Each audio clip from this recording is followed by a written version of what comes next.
Assalamualaikum Kırgız elim, jana mekендештерим. Мен Өзгөн районунан болом. Түндүк түштүк деп азыр бийликте эмнелер болуп атат. Бардыгыңар көрүп турасыңар. Сиздер де бардыгыңарды ушул мекенчил болуп, мекениңерди сүйүп, өзүңөрдүн жериңер үчүн, ар бир адам өзүңөр үчүн эртең мына ойгоно турган күнүңөр келди.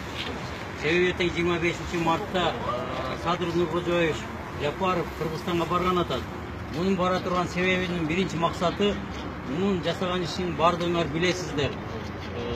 Бийликке келгенден баштап бул элдин көйгөйүн чечип, кум төр маселесин, каркара маселелерин көтөрүп келген. Ошол бийликке акыйкаттыкты айткан үчүн бул бийликтен четтетилип отурат. Эмне болду? Күндөр өттү, карагыла эмне болуп атат? Заман бийликтегилер эч качан адамдардын үнүн угузбай үстүнөн басканга аракет кылып атат.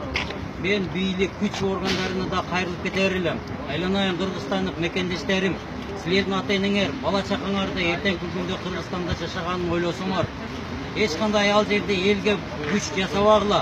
Айланайындар, силерден суранып кетем. Жана бүт дүйнө жүзүндөгү кыргыздардын бардыгын чакырат элем. Кыргыздарым эртең